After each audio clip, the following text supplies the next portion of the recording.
kwenyu kune mbiri. Torai nzvimbo yenyu mubasairi nokuti tanamata muzita raJesu. Amen. Gainful loss. Now ifungwa iyoyo inobva yabata pfungwa, the brain, kuti iwo zvinorevei izvi zvizvi. Gainful loss. Gain. How can a gain? How can a loss be a gain? Uku munhu ari kurasikirwa asi owana kuburikidza nekurasikirwa.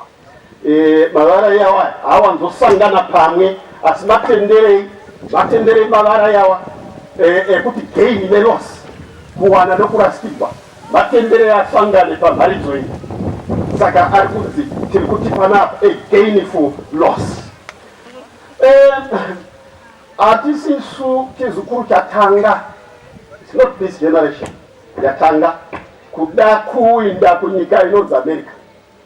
Vakatanga kare vanhu vachirota kuda kuenda kuAmerica nekutsvaka kuda kuenda kuAmerica. Kunyange mu-18th century vanhu vazhinji vaifarira kuenda ikoko. Murume unonzi William Carey wakanga asina mari asi waive nechidikwa-dikwa chokuda kuenda kuAmerica. Wanted to go to America. Saka aingoona vanhu vachitengesa zvainazvo, vachiunganidza, vachitivotora nechikepe. Mazuva ekwaingwa nechikepe, vachibhadhara matiketi avo voinda. Aitambura kuti zvinondodini ndisina chokubata.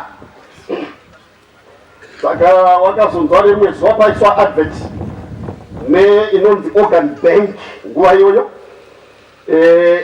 Organ Bank ndokuya kunotiko kana uchida unogona kusvipira, unogara pasi navatungamiri vacho, ngonyorerana matsamba echibvumirano pasi kuti kana uchinge wafa vobva vaita vane varora kuti harvesting organs.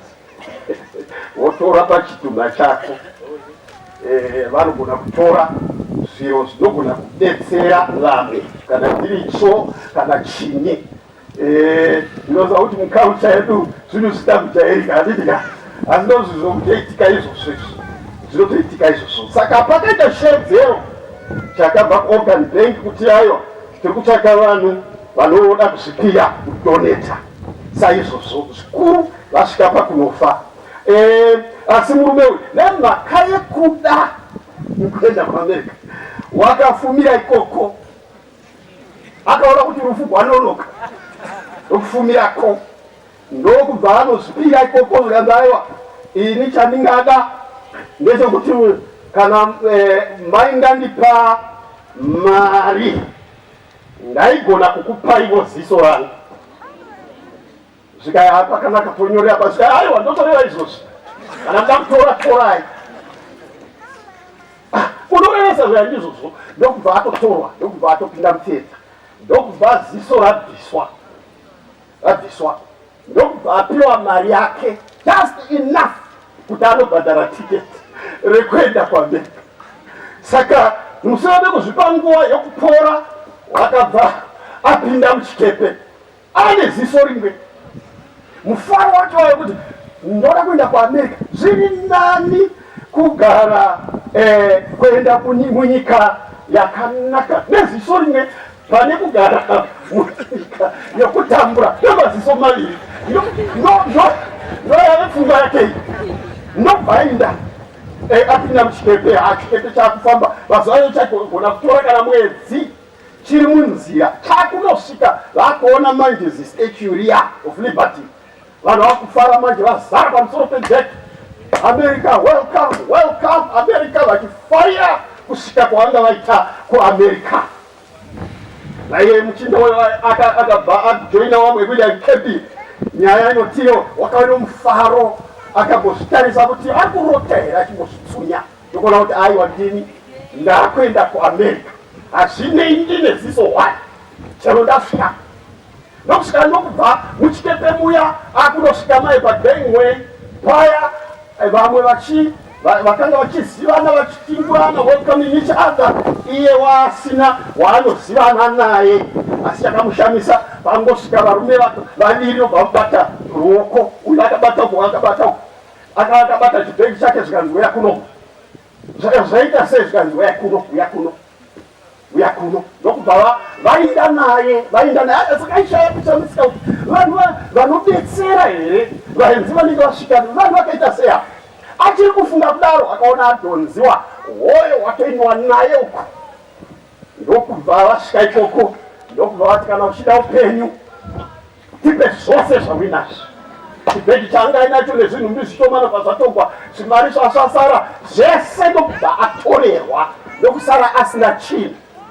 Ndiko kutambirwa kwaakaitwa kuAmerica. That was the welcome service in America. Nyaya yake yakabuda mumapepanhau yapakanyorwa kunzi a double tragedy.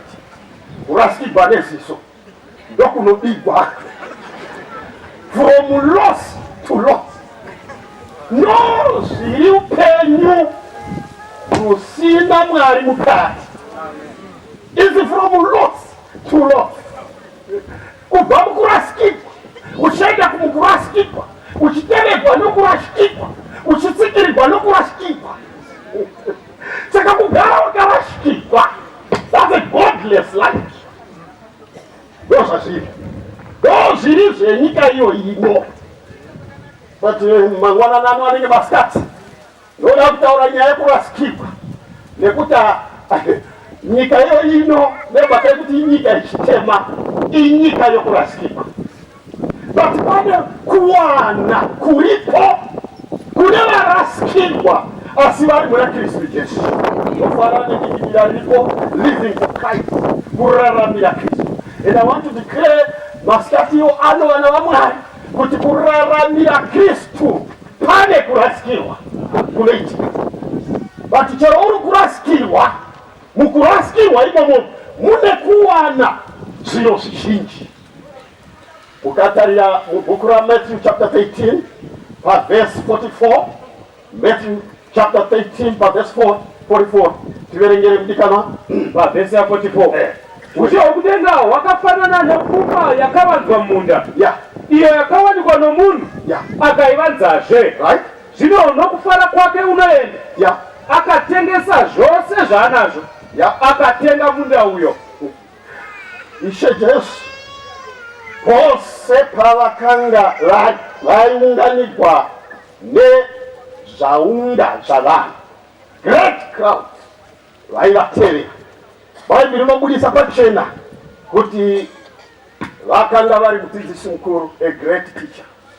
Uya uchiprofita Ellen White achitsanangura unotiyo, in Christ heaven sent its all. He was a master teacher, mudzidzisi mukuru. Zvino mukudzidzisa kwashe vakanga vasingangobati zvomweya vomira vakadaro, vaibata vachibva kune zvinosikamwa vachienda kune zvisingasikamwi, moving from known to unknown.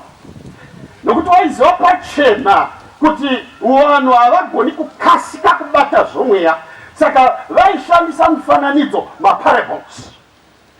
Bhaibheri rinobudisa pachena kuna Matthew chapter 13 verse 34 inotiyo, all these things Jesus spoke to the multitude in parables, and without a parable he did not speak to them. Kana pasina mufananidzo Jesu asingashandisi muromo kutaura, nokuti waiziva kuti nyaya yezvomweya ihuru chose kusasvavira nokuisvikira. Zvinotoda kubetserwa kuti vanhu vadzidze zviri musha hwaMwari, which is the spiritual kingdom. Zvinoda kuti wadzidziswe vachishandiswa zvinhu zvinobatika, zvinonzwikwa, zvinoonekwa panyika iyo ino. So what a teacher he was. Now Bhaibheri rinobudisa pachena mukatarira kuna Matthew chapter 13 ari kutaurwa paverse 44 yataverenga pamifananidzo yakapiwa naJesu. Uyu mufananidzo wataona paverse 44, it is the shortest parable pamifananidzo yose yakapiwa naJesu. Very short, just one verse. That's one verse. Again, the kingdom of heaven is like treasure hidden in a field, which a man found and hid, and for the joy of it he goes and sells all that he had and buys the field. Full stop. Chokudenga unofananidzwa nomunhu wakaona pfuma yakavanzika mumunda. Murume uyu aiwana pfuma iyi akaivanza, nomufaro wakasimuka akatengesa zvose zvakanga ainazvo kuti atenge munda. Ndio lesson iyoyoyo yakadzidziswa naShe musi iwoyo. Pandakainiko kuudzai vana vaMwari kuti iwo zvose zvinobuda mumuromo waJesu, zvese izvo mugodhi usingaperi kucherwa. It's an exhaustible mind. Yeah. Saka nyaya iyoyi Jesu ari kuunganidza nyaya hombe dzakakosha kuti tose tiri pano tigone kuti tidzibate, nekuti chivavarirwa chedu kuuya pano pamusangano wematumba ndechimwe chete, kupinda mushe hwokudenga. Kune valinga panapa kuzorya ndine urombo nokuti chero kudzimba kunongodyiwa. Kune vauya kuzopfeka nekuratidzira ndine urombo zvemabeauty contest zviriko. Kune vanosvarira tivaini pano hatida kuvinga izvozvo. Kune vauya kuti ivo vari kunetsera ndaunganidzigwa vasikana akobvunda ndaunganidzigwa atobwisa ine urombo vakadaro, nokuti pana taunganira izvozvo izvo kana tifunga kuti tiri pano nemhaka izvozvo tarashika. Pano tavinga Jesu, sangano rinoti kudei tavinga mushe hwokudenga. Zvino Jesu unotiyo ndinoziva zvinovavarirwa nemwoyo yenyu, saka mabuya pasango pano mavinga mushe hwokudenga. Zvino mushe hwekudenga unofananidzwa nepfuma yakavanzika, iyo munhu anotaiwana nomufaro anoifutsira oivanza, osumuka ipapo onotengesa zvose zvaainazvo achizvitengesera chinyi? Chinhu chimwe, kuti atenge munda wacho uye wake. In order to understand this story, tofanira kuziva pamusoro pemararamiro avaita in Oriental times, munguva yaJesu. Muchaona kutiwo munguva iyoyi panyaya yezveufumi zvakaoma kuchengeta ufumi, nokuti mabhengi akanga asiko atinoziva seatinawo. Saka munhu aiti akawana pfuma yake waibva atora hari yakaitwa nepfu oisa marimo mugoridhe rake nesilivheri, ovharira oisa chivharo pamusoro pehari iya oidziwira, omuka pakati pousiku oenda panzvimbo yakavanda yaanoziva kuti ivo hapana ungasvika, ochera gomba oviga hari yake ovharira. Ipapo panzvimbo iyo ndiye oga anenge achipaziva, ipapo ndova yebhangi rake. Akaona zvemwe mari otsvaka imwe hari ovharira, oida paya onochera futi. Saka zvaiva nyore kunzwa nyaya yayakajairika kuti iwo pamanhingi akawana munda wepfuma, nokuti zvaigona kuitika waisa mari yako saizvozvezvi unogona pfuma ukafa. Paigona kutiwo pomuka hondo munguva iyoyo paine marounding nations vaimbofarira zvehondo, vaFilistia, maAmeleki, magidashite, vese vava vaigona kungomuka vomuya voinvhedha territory yeyose, motorwa mave nhapwa ezvoma yekuAsiria, mari yayose hari dzose dziya dzasara forever. Sando zvaitika izvozvezvi zvinotoda kuti muchiona mupfungwa dzinotungamirwa nomweya, sanctified imagination. Ndoda kuti muchiona murume uyu sinyoro uyu uripo here vana vaMwari. Asvika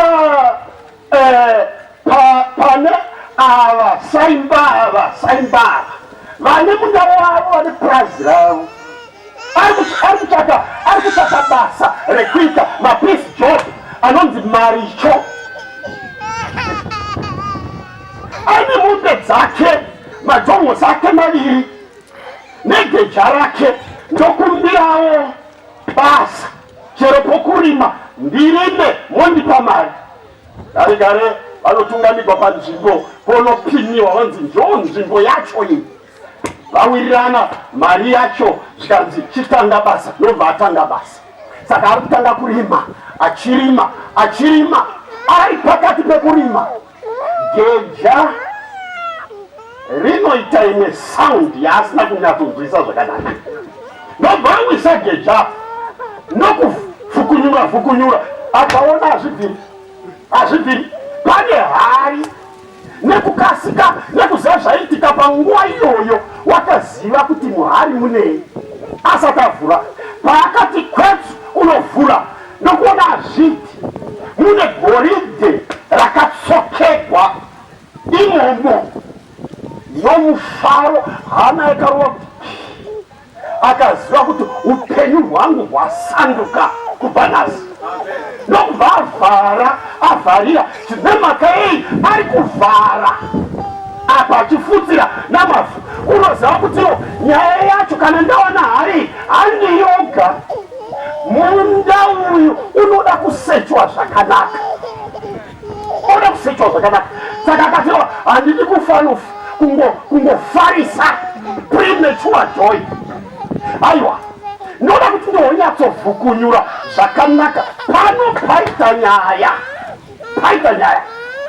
ndokubva avharira oyo ndokubva asimuka nemwombe dzake munzira oyo ndokudzokera kune sapurazi vaya.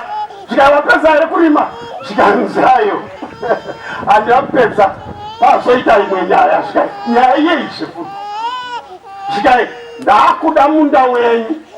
Uyo akatiwo munda munhu unotsvaka mari cho kuzaidi wauya uchindotsvaka mari cho iko zvino after about an hour wotsoka kuti ndoda munda.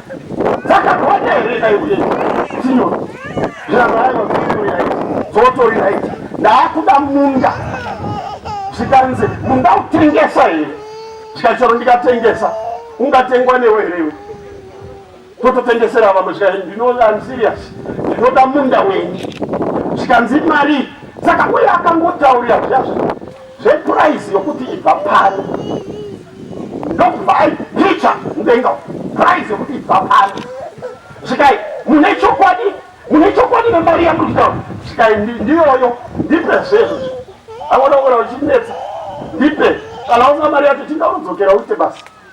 Zvikai mungandipa here kanguva ndinotora mari. Ndokubva mutarisa so panguva ino wanga akuona kuti munhu anopenga chitu